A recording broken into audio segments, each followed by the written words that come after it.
Au milieu d'une tempête dévastatrice, une famille se bat contre l'impossible. Une femme en travail, un homme désespéré et un bébé au bord de la mort, sans issue. Miguel s'évanouit dans l'obscurité de la forêt, laissant son fils sans défense au sol. Et puis, un lion apparaît majestueux, imposant, aux yeux dorés et avec un but inexplicable. Ce qui se passe ensuite défie toute logique et devient une légende inoubliable. Une histoire de désespoir, de foi et d'un miracle venant d'où personne n'aurait imaginé. Le vent soufflait fort cette nuit-là au cœur du Texas. Le ciel, rempli de gros nuages, annonçait un orage imminent.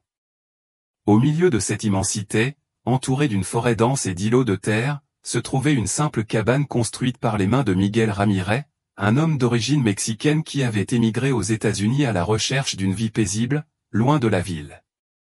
Il n'a jamais eu beaucoup d'éducation, mais c'était un homme travailleur qui faisait confiance à ses mains calleuses et à sa volonté pour prendre soin de sa femme, Camila.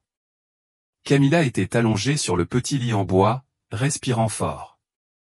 Son visage pâle et en sueur trahissait la douleur intense qu'il ressentait. La grossesse avait été difficile et maintenant, à la fin de la grossesse, elle savait que le bébé pouvait naître à tout moment. Miguel murmura avec effort, serrant fermement le drap. Il courut vers elle et s'agenouilla à côté d'elle. « Tiens bon, mon amour, nous allons à l'hôpital maintenant, » dit-il, essayant de paraître calme, mais sentant son cœur battre dans sa poitrine. L'hôpital le plus proche était loin, mais Miguel avait déjà tout préparé. Le réservoir de la voiture était plein et il avait vérifié ses sacs et ses documents. Tout ce dont ils avaient besoin, c'était de sortir de là le plus vite possible. Il aida Camila à se relever, la soutenant contre sa poitrine. Elle sentit les contractions se rapprocher de plus en plus. Allez vite. Le couple quitta la cabane et Miguel ouvrit la porte du vieux camion qu'il utilisait pour tout, s'approvisionner en ville, vendre du bois coupé, chasser. Il a aidé Camila à monter et à démarrer le moteur. Le moteur rugissait, tremblait, s'étouffait et s'éteignait. Non, non, non. Pour l'amour de Dieu. Miguel frappa le volant avec colère et tourna à nouveau la clé. Rien. Camila gémit de douleur sur le siège passager, se tenant le ventre. Le bébé arrive, le désespoir lui monta à la gorge comme un couteau. Il a ouvert le capot et a essayé de déplacer les câbles du moteur, mais en vain, la voiture était morte. Sans téléphone portable, sans voisin à des kilomètres à la ronde, il savait qu'ils étaient seuls. Il regarda le chemin de terre qui menait à la ville, passant à proximité de la réserve. S'y rendre avec Camila n'était pas une option, elle ne pouvait pas le supporter. Il inspira profondément, sentant la terre mouillée. Le rugissement d'un lion résonnait au loin. Son corps tout entier frissonna. Lui et Camila ont toujours vécu dans la peur de la réserve située à proximité de leur terre. Au cours des années où ils ont vécu là, ils ont entendu des rugissements dans les aubes silencieuses et ont trouvé des empreintes géantes près de la clôture. Ils savaient qu'ils n'étaient pas en sécurité, mais pour le moment, Miguel n'avait pas le temps de s'en soucier. Il courut vers Camila et la ramena dans la cabine. « Je ne sais pas quoi faire, » dit-il désespérément en voyant sa femme haletée de douleur. Camila lui tenait fermement la main, ses yeux, même s'ils étaient remplis de larmes, portaient une certitude. « Alors aide-moi, nous n'avons pas le choix, » dit-elle d'une voix faible. Miguel sentit une boule dans sa gorge. Il ne s'était jamais senti aussi impuissant de toute sa vie. Dehors, l'orage grondait et, quelque part dans la forêt, quelqu'un ou quelque chose les surveillait. La cabane était plongée dans un silence oppressant, interrompu seulement par la respiration difficile de Camila et le tonnerre lointain qui résonnait à l'extérieur. Le vent sifflait à travers les fissures du bois, faisant trembler les bougies sur la table. Miguel était agenouillé à côté de sa femme, les mains tremblantes, ne sachant que faire. « Mon Dieu, je ne sais pas comment faire ça, Camila. » Il passa sa main dans ses cheveux ébouriffés, sentant sa peau moite. Camila ferma les yeux de douleur et attrapa fermement la main de son mari. « Tu dois m'aider, Miguel, il n'y a personne d'autre ici que nous. » Il regarda désespérément autour de lui. La vieille radio avec laquelle il écoutait les informations ne fonctionnait plus. Le téléphone de la cabane était tombé en panne depuis des mois, depuis que la dernière tempête avait détruit le câblage. Ils étaient complètement seuls.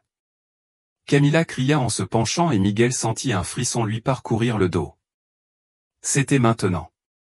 Il inspira profondément, essayant de contenir son désespoir. Camilla, allonge-toi lentement, je vais t'aider, je te le promets.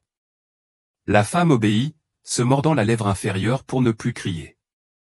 La sueur coulait sur son visage, mêlée de larmes.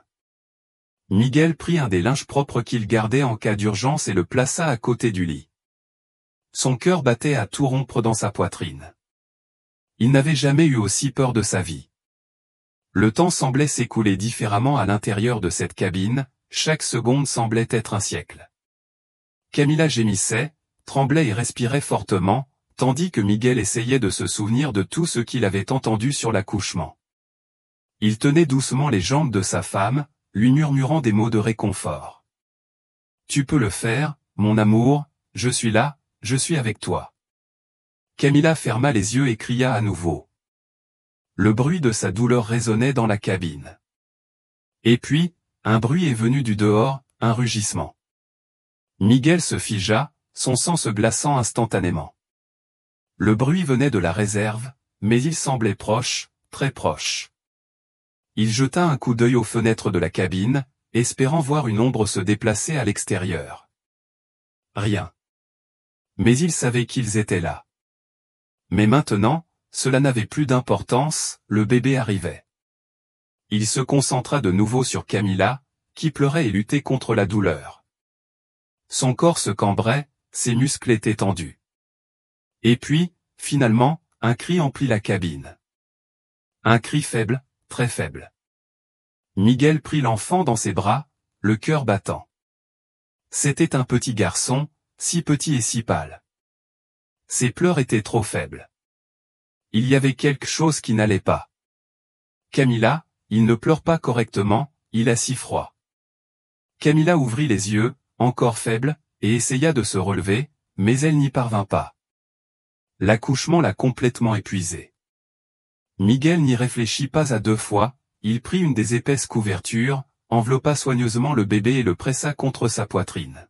« Je vais l'emmener à l'hôpital maintenant. » Camilla essaya de protester, sa voix étant rauque. « Et j'y vais aussi. » Miguel lui tenait doucement le visage et l'embrassait sur le front. « Tu ne peux pas marcher maintenant, mon amour. Je reviendrai. Je te le promets.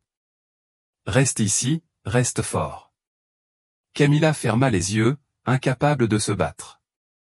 Elle n'avait aucune force. Miguel regardait son fils dans ses bras, sentant le désespoir lui serrer la gorge. Il ne pouvait pas perdre le bébé. Il ouvrit précipitamment la porte de la cabine, sentant le vent froid de la nuit lui souffler au visage. La tempête grondait. Des nuages sombres cachaient la lune et le tonnerre brisa le silence, illuminant pendant une seconde le chemin de terre qui menait à la ville. Le chemin était long, mais il n'avait pas le choix. Miguel serra le bébé contre sa poitrine et commença à courir. Au loin, deux yeux brillants l'observaient dans l'obscurité. Miguel accourut comme jamais auparavant. Chaque pas sur la terre humide semblait chasser l'air de ses poumons. L'orage se formait rapidement au-dessus de sa tête, et il sentait l'humidité sur son visage, mêlée à la sueur froide du pur désespoir. Le bébé enveloppé dans la couverture était trop faible, les pleurs étaient presque inaudibles. Miguel essaya de lui parler, se balançant légèrement pendant sa course. « Attends, mon fils, attends encore un peu. » Les arbres de la réserve se dressaient comme des ombres menaçantes autour de lui. Il essayait de ne pas regarder autour de lui, de ne pas penser aux yeux qu'il sentait sur lui. Le rugissement qu'il avait entendu plus tôt résonnait encore dans son esprit. Attention, mais il ne pouvait pas se permettre d'avoir peur maintenant. L'hôpital n'était pas dans la ville principale, mais à l'entrée de celle-ci, près de la forêt. C'était un petit centre de santé avec peu de médecins, mais c'était leur seul espoir. Ils devaient y arriver avant qu'il ne soit trop tard. Le vent fouettait les arbres en sifflant comme un avertissement. Chaque pas était une torture. Le cœur de Miguel battait à tout rompre dans sa poitrine. Il savait qu'il avait couru assez loin, mais la piste semblait toujours sans fin. Puis une vive douleur lui transperça la poitrine. Il haleta, ressentant une vive douleur sur le côté gauche de son corps. Ses jambes vacillèrent et il tomba presque à genoux. Non, pas maintenant, essaya-t-il de se convaincre en serrant les dents, mais la douleur augmentait, une oppression suffocante. Sa vision s'assombrit sur les bords. Il trébucha, chancela, puis tomba à genoux dans la terre humide. Le bébé a glissé de ses bras, mais Miguel a eu la force de le relâcher doucement et doucement sur le sol, toujours enveloppé dans la couverture.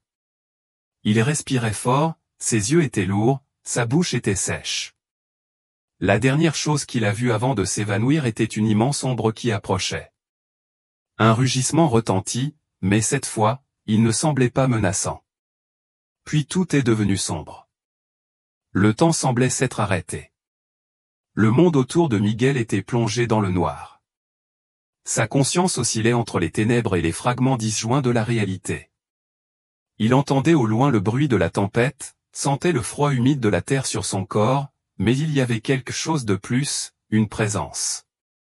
Il ouvrit les yeux un instant, sa vision brouillée et déformée par l'évanouissement. Et puis il aperçut, à quelques mètres seulement, un énorme lion qui approchait. La faible lumière des éclairs illumina la silhouette de l'animal, révélant sa taille imposante, sa crinière épaisse et mouillée par la pluie. Il bougeait avec un calme effrayant, les muscles tendus sous la peau dorée. Miguel voulait réagir, il voulait crier, se lever, protéger son fils, mais son corps ne répondait pas. Il était trop faible. Le lion s'arrêta à côté du bébé, qui resta immobile sur la couverture. Son museau s'approcha lentement, reniflant le petit corps enveloppé dans des linges. Miguel voulait croire que c'était une illusion, que cela ne pouvait pas être réel. Mais ensuite, le lion a pris le bébé, sans agressivité, ni violence, mais avec des soins inimaginables. Il tenait la couverture entre ses dents, sans trop la serrer, sans la blesser. Le désespoir s'empara de Miguel, mais sa vision s'assombrit à nouveau. Il essaya de lever le bras, mais tout ce qu'il put faire fut de murmurer, presque sans voix, « Non ». Et puis il s'évanouit à nouveau. La dernière image qui lui restait à l'esprit était celle du lion s'éloignant dans l'obscurité, portant son fils. Le vent a frappé l'entrée de la ville, faisant trembler les fenêtres de la petite unité hospitalière. L'orage avait enfin éclaté et la pluie tombait abondamment sur l'asphalte. À l'intérieur, peu de professionnels travaillaient cette nuit-là. C'était un petit hôpital, sans beaucoup de ressources, mais c'était le seul espoir pour ceux qui vivaient à proximité. L'infirmière Hélène Carter, déjà habituée aux quarts de travail épuisants, buvait un café amer lorsqu'elle remarqua quelque chose d'étrange. Les capteurs automatiques des portes vitrées se sont activés et s'ouvrent lentement. Elle fronça les sourcils. Il n'y avait personne là-bas, du moins c'est ce qu'il pensait. Des éclairs traversèrent le ciel, illuminant l'entrée de l'hôpital pendant une seconde, et c'est à ce moment-là qu'elle aperçut un lion. Hélène laissa tomber sa tasse de café sur le sol, le liquide chaud coulant sur ses chaussures. Son corps s'est figé. C'était un énorme lion, trempé par la pluie, avec sa crinière lourde et sombre à cause de l'averse. Elle essaya de prendre du recul, mais quelque chose dans la scène l'empêcha de courir. L'animal ne semblait pas féroce, il ne semblait pas être là pour attaquer. Et puis son cœur s'est presque arrêté lorsqu'il a réalisé ce que portait le lion. « Mon Dieu » murmura-t-il. Les autres infirmières et médecins de garde ont vite remarqué la présence de l'animal et ont paniqué. L'un des gardes de sécurité a tenté de sortir son arme, mais Hélène, dans un réflexe rapide, l'a arrêté. « N'attends pas, il a quelque chose. » Tout le monde retint son souffle tandis que le lion avançait, très lentement. Ses yeux dorés étaient fixés sur eux, mais pas comme une menace. Il y avait quelque chose de plus. Et puis, dans un geste impossible à comprendre, il baissa la tête et laissa tomber un paquet par terre. C'était un bébé. Le silence à la réception était absolu. Le bébé était enveloppé dans une épaisse couverture, trop petite, trop fragile, et le plus terrifiant de tous, il bougeait à peine. L'instinct professionnel des infirmières a vite pris le dessus. Hélène fut la première à bouger, se précipitant pour attraper l'enfant sur le sol froid. Quand il l'a fait, son cœur s'est serré. Le bébé avait froid. Est-il vivant ? Demanda l'un des médecins en s'approchant rapidement. Hélène posa son oreille contre la petite poitrine de l'enfant et retint son souffle. Il y eut un battement faible et irrégulier, mais toujours là, rapide. Nous devons l'emmener à l'usin, a-t-elle crié, se retournant immédiatement et courant avec le bébé dans ses bras. Mais le lion ne bougeait pas. Il ne s'est pas enfui, il n'a pas attaqué, il n'a pas réagi comme le ferait normalement un animal sauvage. Il resta là, trempé, comme s'il attendait quelque chose. Il les observait. Et puis il a recommencé à marcher. Mais maintenant, ça n'allait pas disparaître. Il se dirigea vers la porte de l'hôpital et revint. Puis il refait encore et encore le même mouvement. Il essaie de nous montrer quelque chose, marmonna l'une des infirmières, toujours sous le choc. Le lion grogna doucement et fit à nouveau le même mouvement, se dirigeant vers la porte, regardant les humains, puis revenant. Il veut qu'on le suive, dit l'un des médecins, comprenant enfin. Hélène sentit un frisson lui parcourir le dos. Ce n'était pas possible, ce n'était pas possible. Puis il regarda le lion dans les yeux. Il semblait mendier. Il y avait quelqu'un d'autre qui avait besoin d'aide. Hélène prit une profonde inspiration et se tourna vers l'un des gardes de sécurité. Appelez les pompiers maintenant.